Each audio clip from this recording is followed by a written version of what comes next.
Halo, perkenalkan nama saya Andreas Momo dengan NRP 22232765, kelas A semester 2, Sekolah Tinggi Ilmu Administrasi Malang, Prodi D3 Prekamedis dan Informasi Kesehatan.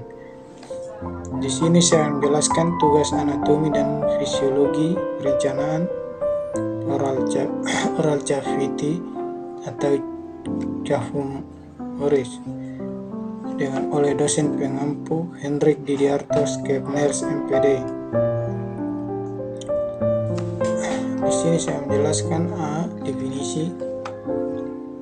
1. Mulut adalah rongga yang berada di antara pipi, bibir, lidah, tenggorokan, dan langit-langit mulut. Yang kedua, mulut atau rongga mulut oral cavity cavum oris merupakan pintu masuk dari traktus gastrointestinal. Yang ketiga, tempat permulaan bagi proses digestif mekanis, yaitu dengan cara mastikasi menggunanya, dan juga proses digestif kimiai melalui enzim yang terdapat dalam salva.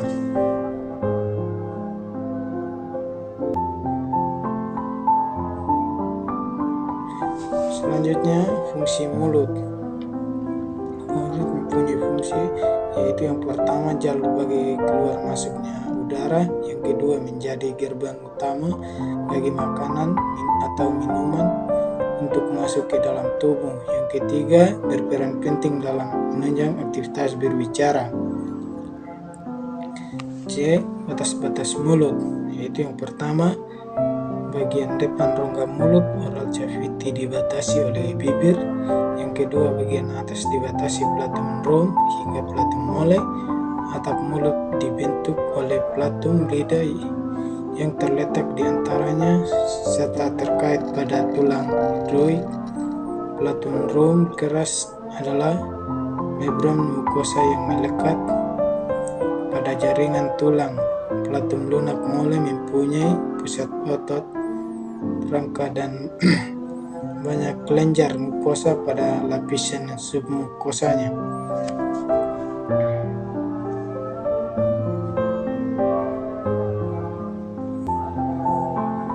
Yang ketiga, bagian-bagian mulut. Secara umum mulut terdiri atas dua bagian, yaitu 1. Rongga mulut bagian luar vestibula, yaitu ruang di antara gusi, gigi, bibir, dan pipi. Yang kedua, rongga mulut bagian dalam, yaitu rongga yang dibatasi sisanya oleh tulang maxillaris, platum, dan metabularis bersambung dengan faring. Yang bibir dibentuk oleh orbicularis oris muscelo dan dilapisi oleh crustine staphylococcus epithelium. Otot yang menutup bibir adalah orbicularis oris. Otot yang mengangkat bibir adalah levator anglioris, dan adalah otot yang menekan menunjang mulut adalah depressor anglioris.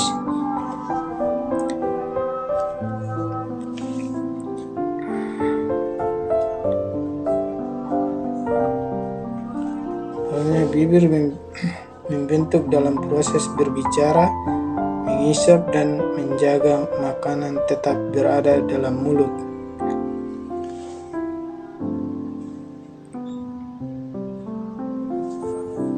Selanjutnya, pipi. Pipi adalah dinding yang menutup rongga mulut bagian samping, terdiri atas lapisan kulit subcutan yang berisi lemak serta otot-otot wajah yang membentuk dalam pipi. Prosesnya menghancur makanan. Otot yang terdapat dalam pipi adalah buccinator musculus, sedangkan bagian dalam pipi merupakan bagian yang lembab yang tersusun dari skummucosa. Platum membentuk bagian atas dari rongga mulut. Fungsinya yang pertama, satu, sebagai pelindung untuk memisahkan dari rongga hidung.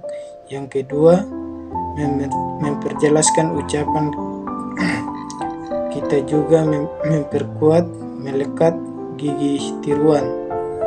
Pelatum langit terbagi menjadi dua, yaitu pertama pelatum keras tersusun atas tunjuk 7, pelatum dari sebelah depan tulang maksilaris 2/3 bagian anterior atap rongga mulut, dilapisi mukosa mengandung kelenjar mukosa kecil, glandula palentinae menghasilkan mukosa untuk melumas makanan yang sedang diakuinya.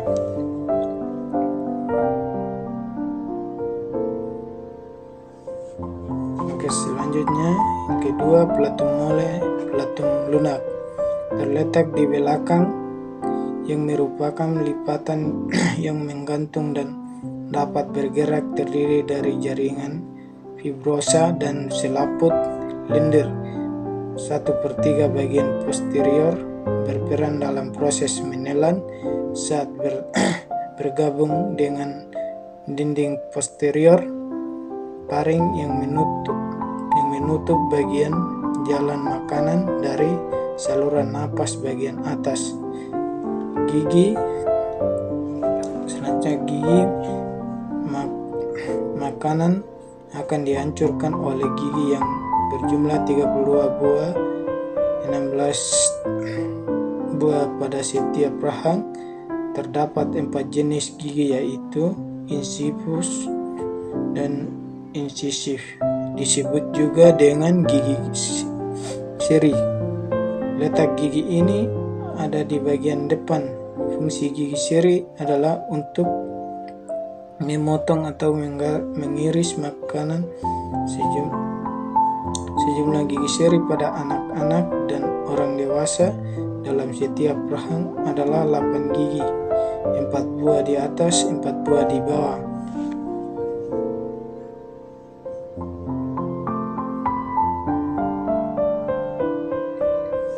Oke, selanjutnya yang kedua, kaina atau caninius.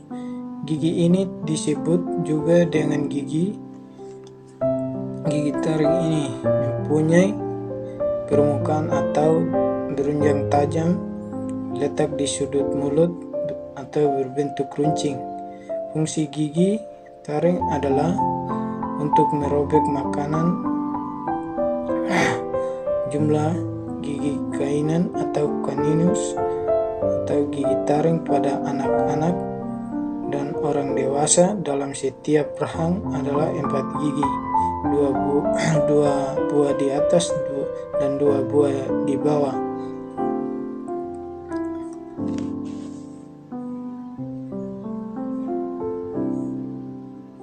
Oke, selanjutnya yang ketiga, premolar. Gigi disebut juga dengan gigi geraham kecil.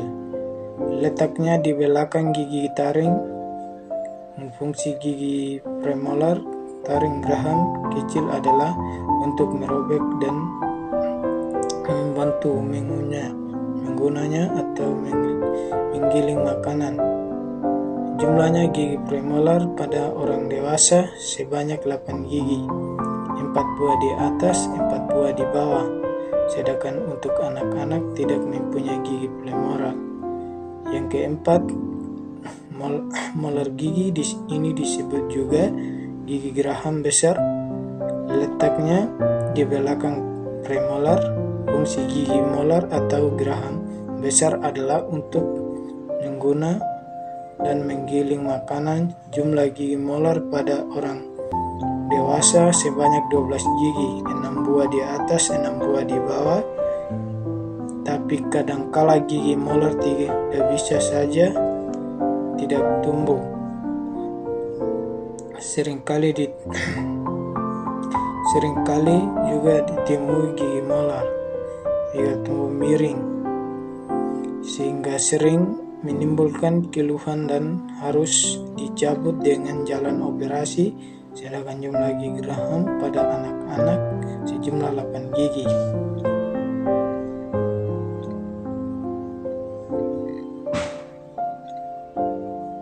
Oke, selanjutnya bagian-bagian gigi dari lapisan gigi. Ya, bagian-bagian terdiri dari 3. Yang pertama, mahkota gigi bagian yang menonjol di atas gusi.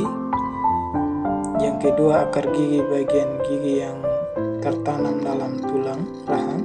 Yang ketiga, leher gigi tempat bertemunya mahkota dan akar gigi. Selanjutnya, bila gigi disebelah menjadi dua bagian, maka akan tampak lapisan-lapisan berbeda yang membentuk gigi seperti emel dan pulpa. Emel merupakan lapisan terluar pada mahkota gigi dan merupakan bagian terkeras di dalam tubuh manusia.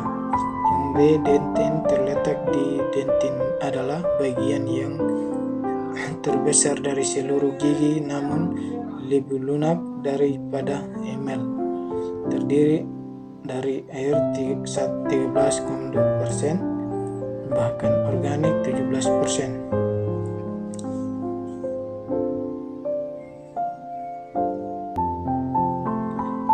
Selanjutnya, C, pulpa terdiri dari air 75% dan bahkan organik 75%. Pulpa berisi pembuluh saraf, pembuluh darah, dan limfa.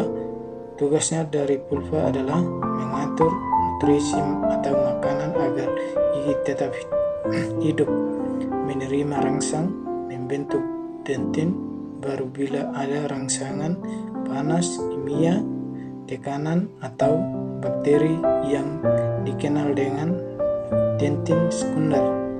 Sekian, terima kasih.